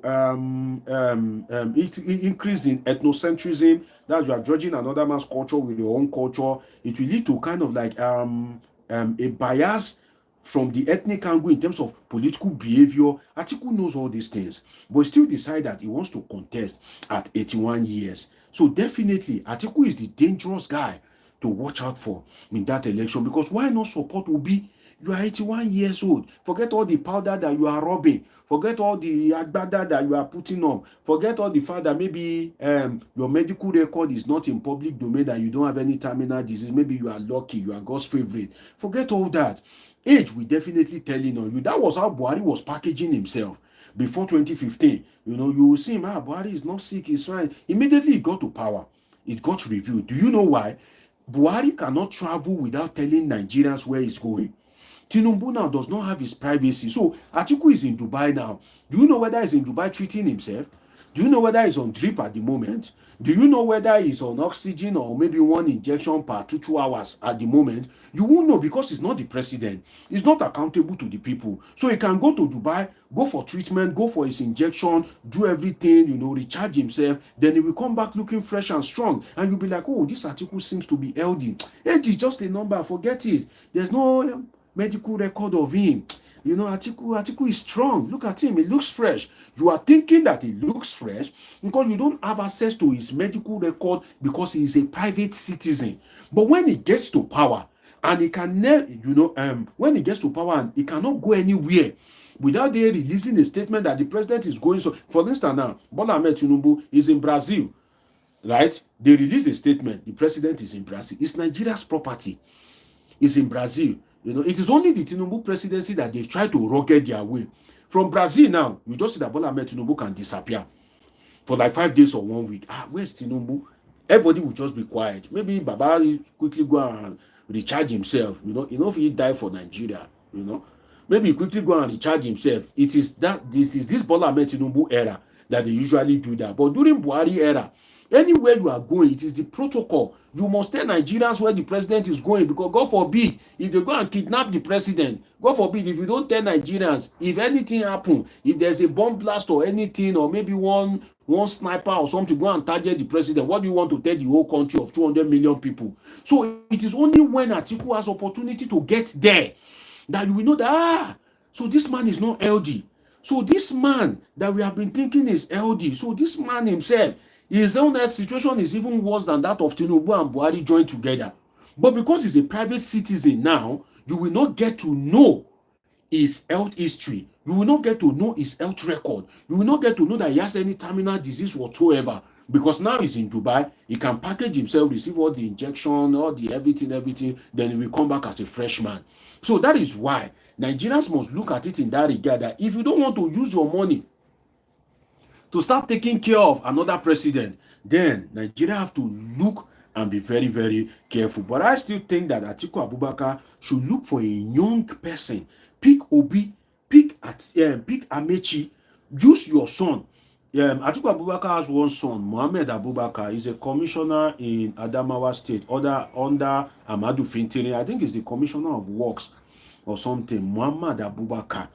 Now, imagine that Atiku now says that, okay, Muhammad, you are already exposed to the political something, right? You are already a commissioner and all that. Okay, come and be the vice president. You, Obi, brace up, go and run against Tinubu for president. Imagine that kind of permutation. Doesn't this sound sweet? Okay, I don't trust this Obi. Okay, Amechi, come. You know, I will support you. You will get the ticket. But will you use my son, Mohammed Abubakar, as the vice presidential candidate? And if that one says, yes, Oga, okay, no wala. Oh yeah, take the ticket. Go and run against that Bola. I want to teach that Bola a lesson. He's a stupid boy. He's a stubborn boy. He's a useless boy. I want to kick him out of that Aso Rock. It still makes sense, right? It is still a kind of like credible risk. But it must be you. You shall must run. Your son, you don't trust your son. You don't trust Obi from the southeast. You don't trust Amechi from the south. You know, you don't trust Aregbesola from the southwest, and you want to be Nigeria's president. What kind of thing is that? Let us look at it again from another angle. You don't trust anybody except yourself, and you want to be Nigeria's, look at my hand, the whole country, and you want to be Nigeria's president. So if you don't trust anybody except yourself, why should Nigeria trust you to be the president? And do you know the implication? At the end of the day, some people, especially the Yorubas, if Atiku contests, they will say, rather than for power to go to the north, they'll go and whip up the sentiment of MKO Abiola. See, some of you don't know politics. They'll go and whip up the sentiment of, oh, they took power from MKO Abiola, they killed MKO Abiola, this and that. The Yorubas will now say, oh, rather than for power to go to the south, let Tinubu Kuku continue. In fact, you will see some other southerners, South people, so let Tinubu Kuku continue. So Atiku Abubakar is the dangerous guy in this election. If you are yet to subscribe, do well to subscribe, turn on your notification button. So generally, if you look at it, Atiku will determine whether Tinubu wins 2027 or not. So Atiku is playing into the hands of his political enemy, in the sense that if Bola Ahmed Tinubu, let me go into another realm of analysis now. Now, I said Atiku will determine if Tinubu wins or not. Let me explain that to you. You see, in 2027, if Atiku contests and Bola Ahmed Tinubu wins, Atiku will have a tough time. If Obi wins, if he doesn't contest and Obi wins, Atiku will flex. In the sense that if Atiku wants a contract, approve. If Atiku wants to nominate a minister, approve. If Atiku wants to nominate chairman for one particular board or agency, approve. But if Bola Ahmed Tinubu comes back, he will not get anything. Let me give you an example. Abdullahi Aske, the son-in-law to Alhaji Atiku Abubakar, he married Atiku Abubakar's daughter. No be Abdullah be Abdul Salam Aske, no be him, EFCC, they pursue all about like evil spirit. Maybe you've read that story. Abdullah, or is it Abdul Salam Aske? But I remember that name, Aske, Haske. You can Google it. You will read the story. So look at the way EFCC is pursuing his son-in-law all around the place. So if Bola Ahmed Tinubu comes back, Atiku will have the tough time of his life. It will be a serious problem. He cannot get anything. They will try to witch hunt him, break him into pieces. But if he supports Obi, I'm going somewhere, I will land now. You understand what I'm saying? After this statement, if he supports Obi, he will still be able to flex muscle. If he supports Amechi, he will still be able to flex muscle. Now, do you now know the worst part of it? Should I tell you the worst aspect? The worst aspect is Atiku's calculation now. By contesting, is he playing to the win of Bola Ahmed Tinubu? And at the end of the day, if Tinubu wins, he will not get anything. They will deal with him. So you can see Atiku permutation now that he wants to contest is paving way for Bola Ahmed Tinubu to win if the permutations goes the other way around. And at the end of the day, if Bola Ahmed Tinubu wins, he will not get anything. So Atiku is playing, all these is it Kalu game that first take the whole. First take the whole. I remember, if they are playing all these games, some of these games, I think dice or something like that. So if you are the first, you carry all the money. That if you are the first, that you roll the highest number, you take all the money. First code the whole. That's what they call it. I remember was it during after secondary school then? Did I play that thing? And my mom caught me. That's another story for another day. In fact, I died that day and resurrected. So Atiku is playing first code you at this point in time because he's rolling the dice that if he wants to play the dice that he will score the highest figure, but he has forgotten that it is better to play safe than to play all this first code you that then the first will carry the whole profit. It is better to play safe in the sense that in that particular election, Atiku Abubakar will determine whether Tinubu wins or not. If he decides not to contest, the probability that Tinubu will win is much lesser because he will give his support to somebody like Peter Obi. Peter Obi already have that southern affection. He will blend it with the northern affection. Then Obi becomes president. You just hear background Peter Obi president-elect. Before you know it, May 29, Peter Obi, President, Federal Republic of Nigeria. That is it. But if Atiku contests and the vote is divided, and at the end of the day, Bola Ahmed Tinubu is able to muzzle his way in, because all what Bola Tinubu needs is just for INEC to declare him the president. If they declare him, the worst you can do is to go to court, and Tinubu is waiting for you there. My Lord Justice Kekere Ekun is there.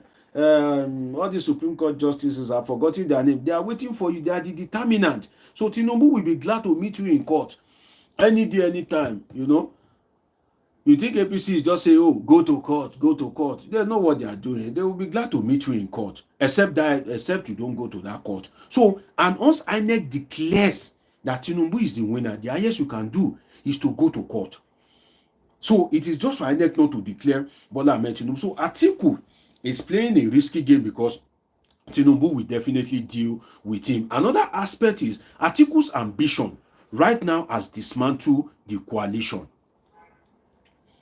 Do I need to say that again? Atiku's ambition has dismantled the coalition. What do I mean by that? By Atiku Abubakar coming out to say, I will contest in 2027.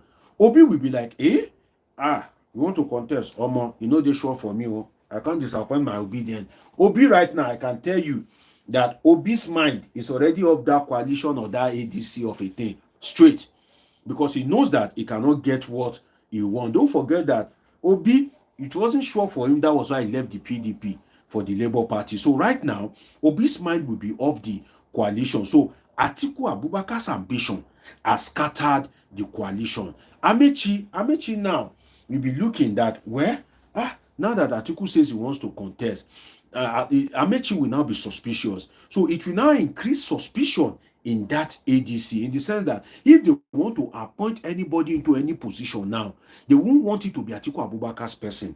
So it will lead to intra-party, that is within party crisis. It will lead to intra-party crisis because Atiku Abubakar will now be thinking that let me permutate, let me put my person as chairman, secretary, this, this. Now that he has declared that I want to run, somebody like Amechi will now be thinking that no, this person has close ties with Atiku, and before you know it, there will be crisis. Another thing, I'm trying to speed up all this point that comes to my head, is that of El-Rufai.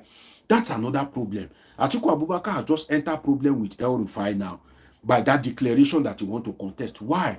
El-Rufai is permutating to be the VP. That's why El-Rufai has been romancing Peter Obi. You will see that El-Rufai's children, all of a sudden from nowhere, they are just praising Peter Obi. El-Rufai's wife is defending the Igbo. El-Rufai himself, is acting nice, is acting humble, he's being obedient of some sort in the literal meaning of obedient. That points to one thing. He's strategizing to be the VP. And El-Rufai knows that so long as Atiku Abubakar gets the ticket, he can never be the VP because the VP cannot come from the north. And don't forget that politics is an interest-driven game. So the declaration of Atiku Abubakar has jeopardized the likelihood of El-Rufai to become the vice president. And that itself will pitch El-Rufai against Atiku Abubakar. So you now have a situation whereby Atiku will be standing on his own. El-Rufai will be scheming behind the scene to make sure that this Oga doesn't go anywhere. And at the end of the day, if he's scheming that Atiku doesn't go anywhere, Peter Obi will be doing his permutation as well to make sure that at least, he kind of like play his game. Maybe something can come out of it. Rotimi Amechi, he has a big war chest. Peter Obi can still leave the ADC because he doesn't have that presidential primary experience. But somebody like Amechi that have contested against Bola Ahmed Tinubu will stay in that party and give you fire for fire. At the end of the day, you might find a situation whereby during the primary, it will now be Atiku contesting against Rotimi Amechi for the ADC primary. Peter Obi, if he doesn't have that war chest, if he's a cool guy, may decide to leave the party. Now, imagine a primary in the ADC that there's an Amechi, there's an Atiku. Don't forget that the Northern caucus that wants to be the vice president, somebody like Nasir El-Rufai, will go and support Rotimi Amechi. So at the end of the day, Atiku Abubakar himself can be given some edict by the likes of El-Rufai. So it is not all rosy for Atiku Abubakar. I like to come from different perspectives. If at the time that you watch me regularly, you see that I come from different perspective. I will pick it from I'm not just a one-way traffic that that's why I said I'm a friend to nobody. I don't like anybody, I don't hate anybody. I come from different angles. If you have been following me from the beginning, you will see that I've been coming from different angles to do the permutation. So El-Rufai right now, definitely it will be in problem with Atiku Abubakar. And why would it be a problem? There has been long suspicion between El-Rufai and Atiku. Atiku brought El-Rufai into prominence. It was Atiku that nominated El-Rufai to Olusegun Obasanjo before Olusegun Obasanjo appointed El-Rufai, and El-Rufai from there became a star by this minister of FCT and something like that, And at the end of the day, El-Rufai betrayed him when he was contesting against Muhammadu Buhari during the primary. El-Rufai betrayed him and went with Muhammadu Buhari. So the Atiku that brought you into political prominence, he wants to contest against Buhari. Instead of you to support him as a payback, you now decide to go and clinch with Muhammadu Buhari. Now that Muhammadu Buhari is late, Tinubu don't match El-Rufai face.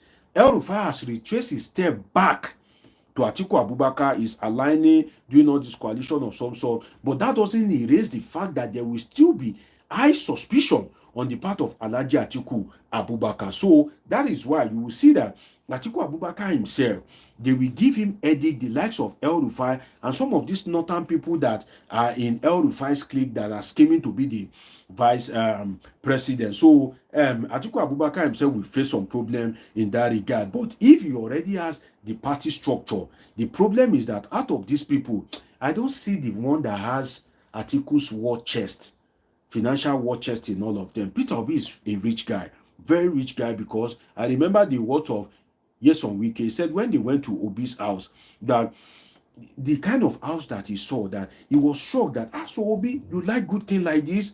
I remember in that particular, you say, and you tell Nigeria, say you they wear one shoe. I know that whether it is true or false, I don't know, but that was what Nyesom Wike said. So apparently, Obi is not a poor guy by any stretch. Obi has been doing all this importing, exporting, to use the word of Iban, importer, exporter, cocoa, water, all this kind of a thing, since time immemorial, since the days of Sonny Abacha. So Obi is not a poor guy. He has this financial war chest, right? But if Obi wasn't corrupt when he was governor, if truly all this, I'm not corrupt, all these things, if it is true, then Obi does not have the war chest of Atiku Abubakar, because the money of importing, exporting, invest in this one, buy this one, sell this one. You can't use that money to compare to politics money that you just steal. You just steal anyhow, you just steal endlessly, you just carry all the money go. If you are watching me and you are here to subscribe, subscription is free. Do well to subscribe to this channel. And also try and like this video, share so that other people can benefit. So Atiku Abubakar, we have that particular no, Peter Obi rather, we have that particular issue because Atiku has this large financial war chest. Atiku has been spending. The one that he will spend in 2027 is not a problem for him. He will decide to spend. But Peter Obi, you are a rich guy. Yeah, that's true. That's correct. But then, can you spend the money? If you are not corrupt, if you see money through all this importing, exporting, can you spend it anyhow? For instance, yes, when Wike raised the stakes, reportedly during PDP primary to $30,000 per delegate. Can Peter Obi raise the stake to about $20,000, for instance, per delegate? And if they have like maybe 250 delegates, 250 times $20,000, look at that kind of amount. If you work for your money, if it is through all this import, export, you know, if it is all this turn consumption to production, all those kind of things, it will be very difficult for you to spend that money. Let me give you an example. Dele Momodu, that revealed that secret that Wike, spent $30,000 on each delegate. When the stakes was high, Dele Momodu is not a poor guy. He's a rich guy. Dele Momodu has been around for a while. There was a time before the advent of social media that if you are a socialite, if you have money, and Ovation do not carry your party. In fact, Ovation was the social media then. Everybody wants to look into Ovation to know who is trending, to know who is reigning, to know which party is bubbling. For instance, this guy's wedding, Davido's wedding that occurred recently. During when Dele Momodu was reigning, you can only get the pictures and the gist of that wedding in Ovation magazine. So you have to wait for the next edition of Ovation magazine before you see what happened at Davido's wedding. So it is social media that took the food off the mouth of the likes of Dele Momodu, that as it dey happen, you dey see wetin dey happen for the wedding. But because Dele Momodu worked for his money, it was very difficult for him to bribe people with $30,000. Even if he has that money, he will find it very difficult. So that is one concern about Peter Obi. If Peter Obi has legitimate money, he's rich. Forget it, he's a rich guy. Yeson Wike said he's drinking champagne Crystal. According to Yeson Wike, that Crystal, that not ordinary champagne, Crystal. And for Yeson Wike, that is allegedly alcoholic all his life, for him to be kind of like acknowledging a drink, you know that it's not a small amount, because Amechi reviewed some time ago that Yeson Wike allegedly spent 50 million naira per year on drinks. And 50 million naira, some people will say, oh no, it's a lie. Do you know how much is a 40-year-old whiskey that Yeson Wike said is drinking? Do you know how many he consumes per week with his friend to relax? Do you know how many champagne, all this? So if you are poor, you think, 50 million is a big amount. Forget it is possible. Even way more than that, sir. So if Peter Obi, despite the fact that he has money, can he spend it? If it is a legit money, he cannot spend it the way politicians will spend. If Yeson Wike's father worked, if Yeson Wike's great-grandfather worked, he passed the generational wealth through hard work, he passed it to Wike's father. If Wike's father worked and the money multiplied, he now passed it to Yeson Wike. Yeson Wike too has been working assiduously to pass on the money to Jordan and Joe Quinn, his son, and his daughter, Jarvis or Javin. Jordan, Joe Quinn, Javin. He has 3 kids. And Yeson Wike has been working hard. It will be difficult for him to pick $30,000 and be giving it to one delegate. It's not possible. There's something that comes with the money that you work for. It is very difficult. So the big question is that if Peter Obi wants to contest, can he spend money like Atiku Abubakar? No, he cannot. Can he spend money like Rotimi Amechi? If he's not corrupt, if Peter Obi is truly not corrupt, he cannot spend like them, because Amechi was the speaker, Rivers State House of Assembly. Amechi was Minister of Transport. You remember they were collecting loan like pure water during Buhari's time. Amechi was governor of Rivers State for 4 years. There's a man, Honorable Ewo. Honorable Ewo, I saw him on the screen some time ago. I think he's now the acting chairman of PDP in Rivers or something like that. Honorable Ewo reviewed some time ago when Fubara versus Wike was hot, Honorable Ewo revealed that Nyesom Wike, during his tenure as governor of Rivers State, allegedly carted away with as much as 4 trillion naira. This is not me. This is Honorable Ewo. I've given you the reference with like 4 trillion naira. Now, look at this one that when he became the minister of FCT, look at the way they said he's allegedly appropriating lands. Look at the Bola Tinubu International Conference Center that he renamed after the president, 39 billion to renovate. So money is just everywhere. You know, people's money. That's why I've said it, that in Nigeria, some people don't have destiny again. I'm telling you. Some Nigerians don't have destiny. They've used your destiny. In fact, the little money that you are supposed to use to enjoy, politicians have packed it. They have not only packed your own destiny, they have used the one of your children. So the destiny that is left is the one of your grandchildren. So they've already used your own. That your child that is running around there, daddy, daddy, daddy, daddy. You think they have destiny? They have already used it. The one that they are planning to use now is the one of your grandchildren.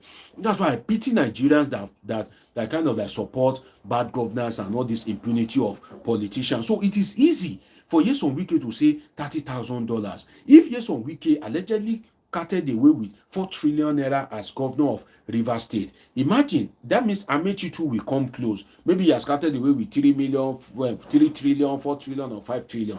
That money is kept somewhere. He was the governor of he was the minister of transport for 8 years.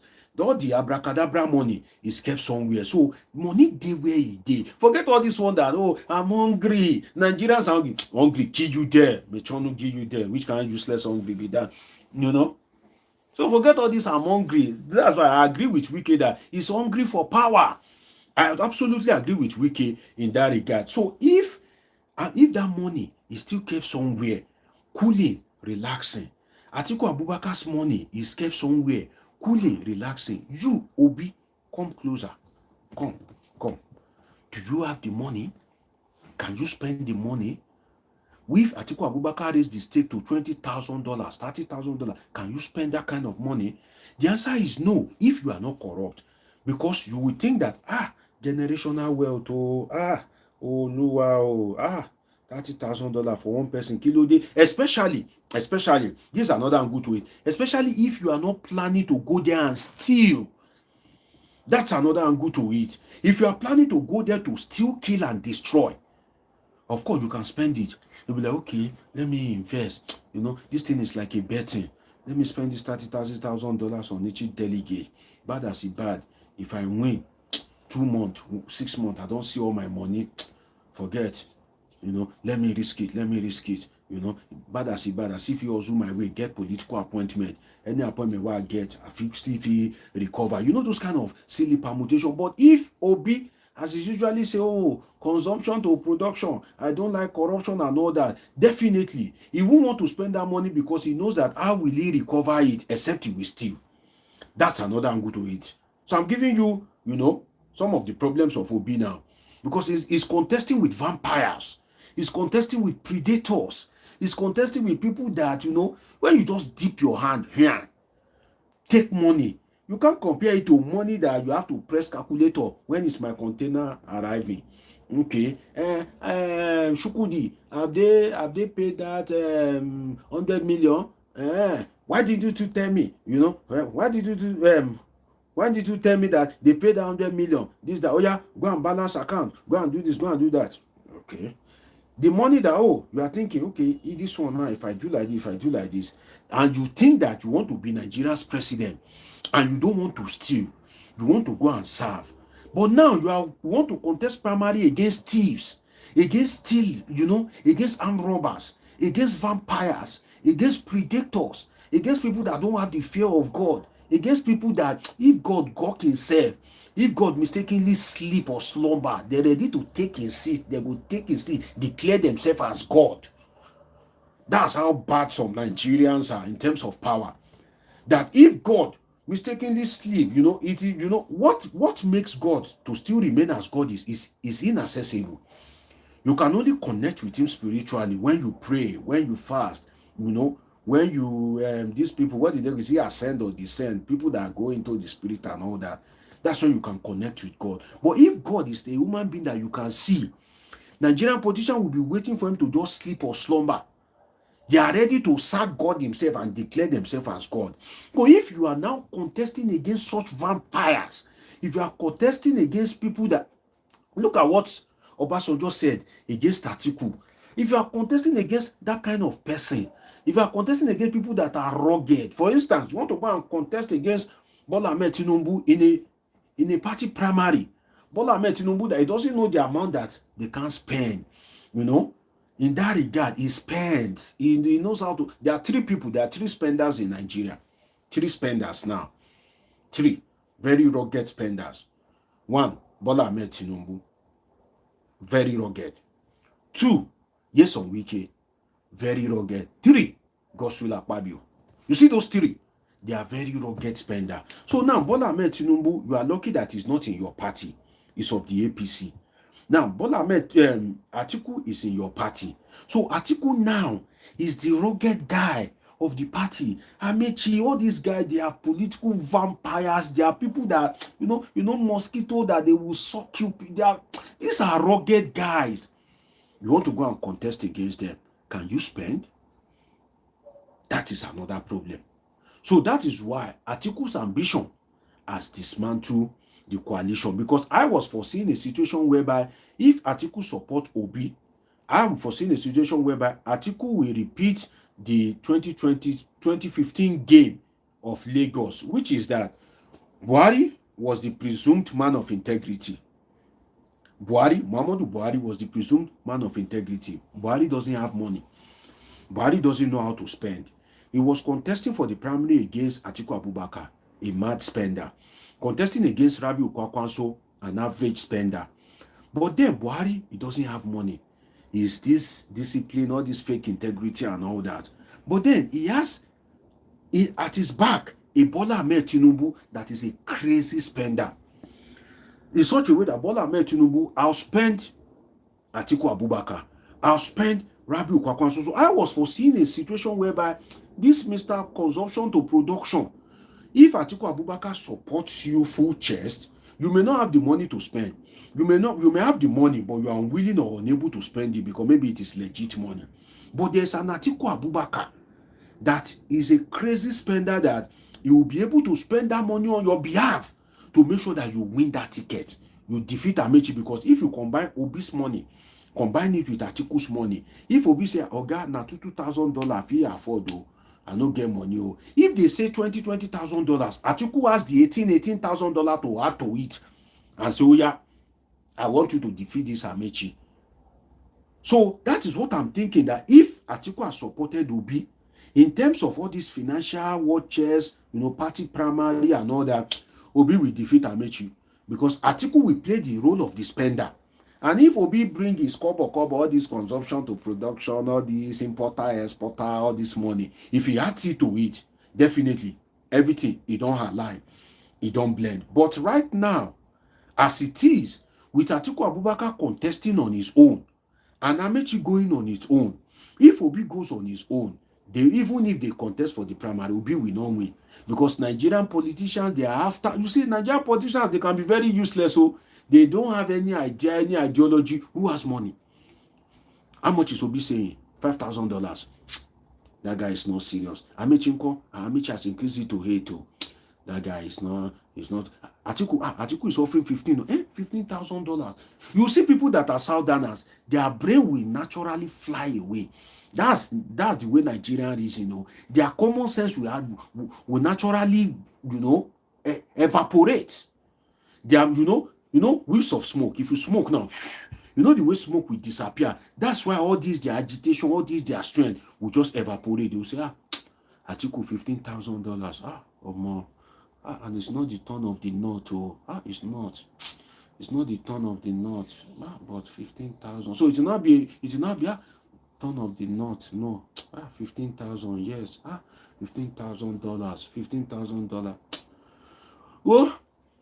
Now God know who go win. I beg, give me $15,000. They will just collect it. That's Nigerian politicians for you. That's the way they read. I've just dramatized it for you. They are like the devil, and you are dangling apple. So if Atiku brings the money, Forget they would. It is even Southerners that will vote for Atiku Abubakar and say, okay, take the ticket. So either which way, based on that financial arithmetic that I just gave for you, Obi cannot get the ticket of ADC. I don't know. This comment section. Oh my God. I don't know why you two. I don't understand. The comment section just says, so I'm unable to read your comment. But based on that financial something that I just gave to you, Obi cannot get the ticket of ADC. He cannot. Because even the Southerners, if they say, okay, let only Southerners decide, let the delegate come only from the South. All the delegates that will vote in the primary, they should be Southerners. They should come only from Southern Nigeria. And Atiku is now contesting. And Obi is offering $2,000. Amechi is offering $8,000. Atiku is offering $15,000. You see those Southern delegates. You will be shocked that Obi is from Anambra. Somebody from Anambra State, will vote for Atiku. Why? $15,000. $15,000. They will just go and vote for Atiku and say, okay, yes, let Atiku go, let Obi go there. That is one of the problems that we have in Nigeria. So I've talked about the El-Rufai factor, but I think Atiku Abubakar needs to, I'm trying to round up, needs to be very careful as regards jumping ship. In the days ahead, I'm always very busy, my people. Please pardon me. I wish I can do this every time. But in the days ahead, I will come back and talk about the Obi permutation. In the midst of all this, Tinubu is an incumbent, Atiku Abubakar has the financial war chest, and, to 2027, North-South divide, the civil war instance and all that. In the midst of all this, how can Obi navigate himself to victory? How can he navigate the storm? How can he sail to the treasure island? How can he navigate himself to victory? I will still come back on a later day to give you that permutation as a political scientist. So if you are here to subscribe, of course, do well to subscribe and turn on your notification button. There are some times that I use concept. I'll just pick a concept, something that happened, and then I will wrap a political concept around it to kind of like give you some valuable teachings. But because I know Nigerians don't have the patience, I will drop the teaching. When I drop it, I know they won't watch it. So it's not a waste for me. So sometimes I drop free knowledge. For instance, there was this issue of Atiku Bola Tinubu's aide that allegedly received $1.5 million naira bribe from Atiku's son-in-law. I pick up that particular report as reported by Sahara reporters, and I wrap it around international relations as regards the operation of the CIA in the United States. And I gave 7 instances. And why the CIA, if they don't like Bola Ahmed Tinubu, how they can cash in on that and use it to remove Bola Ahmed Tinubu, because there has been, they have found the signal of internal conspirators. That kind of thing that I drop in that video, I think, if you check the thumbnail, I used the picture of Tinubu, CIA, and Trump. I called it Tinubu sold for $1.5 million. You see, the knowledge that I share in that video, for you to be able to gain the knowledge I share in that video, you must have admission, if you are qualified, into a Masters of International Relations class. Look at what you will do in life. Some of you do not, apologies. Some people don't even have 5 credits. Before you get BSc, before you get, master's admission, now sit down international relations class, it's very difficult. So sometimes I share some very uncommon concept that me myself that I'm sharing it. I know that for you to get this concept elsewhere on YouTube, you will try. It's not impossible, but you go try, because I know waiting at the drop. So I use it. When I read it, what came to my mind was that, oh, these people have sold Tinubu. Oh my God, these aides, if truly they received 1.5 million US dollars to grant people access to Tinubu, they've sold the man. Because at the end of the day, if CIA, if they want to permutate the removal of African president, as they've done in the past with the likes of Kwame Nkrumah, this man, Lumumba, right? Lumumba, about 7 of them that I mentioned in that particular video, they need internal conspirators. And those people that are collecting bribe, they find a worthy conspirator in them. And if you think that, they cannot get them, a country like the United States can afford to spend 1 billion naira. Let me just give you this example. For instance, they want to do this naira swap with China some time ago. That naira swap that they want to do with China, Nigeria did not do it again because the United States was against it. Assuming Nigeria go ahead with that naira yuan yen swap, and that particular transaction will make the United States to lose about 500 billion US dollars, with the risk of other African nations following that pattern. So overall, the United States may be losing like 2 trillion US dollars. For instance, the United States would rather prefer to use the CIA to look for internal conspirators in Nigeria and spend $1 billion, token amount of $1 billion, to get rid of Tinubu. They would rather prefer to spend one. You think $1 billion is much, but the United States have pressed their calculator that if we don't get rid of this guy with this, naira swap with China, it will change the dynamics of global trade. The US by the next 2 years would have lost about 2 trillion US dollars. But if we can get rid of this guy, then it's a done deal.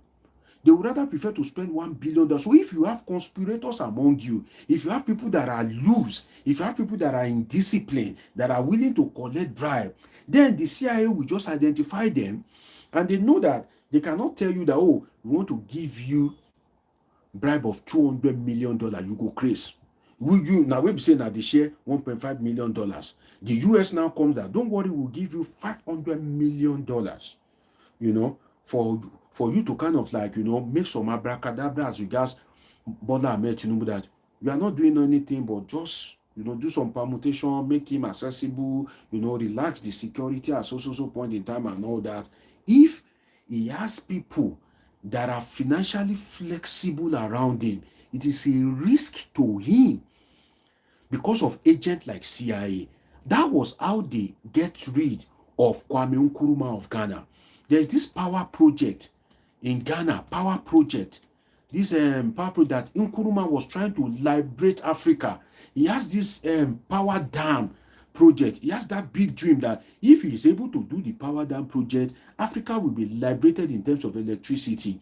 There will be steady light in Ghana, and it will go to other African nations. The CIA wasn't pleased with that because they have made their permutation that will make the US and other allies to lose money and influence and power. They got rid of Kwame Nkrumah. So sometimes I just drop some of these. So if you are not intelligent or potentially intelligent, when I drop some of my videos or when I drop some analysis, there are some analysis that if I drop what you are doing, you need to stop eating, you need to stop talking, you need to listen as if you are a student so that you can get the concept. If not, you won't get what I'm saying. You just be looking because you are not politically. So sometimes I drop some very hard concept. In fact, that video, Tinubu is supposed to come and give me a handshake that, Deji, thank you, you have opened my eyes, and restructure his security something just for his own personal security. If not, he's gone. I'm telling you, because his security is already compromised. And the CIA, they have all this information, and they are ready to spend. If it is $1 billion, so far money is your problem, they are ready to give to your boys. So you shouldn't have people that are after money around him. So sometimes some people think, they don't like the president. No. Sometimes when we say these things, we are saying it from an intelligent perspective. We are saying it from an expert perspective. Not just that we just on ring light and we are, no, I don't do that. We are saying some of these things from an expert perspective that this thing, if it backfire, you are in problem. Let me allow you, my people. It's been an interesting time with you. Subscribe, turn on your notification button, catch up with my past videos. See you in my next video. I love you all sincerely.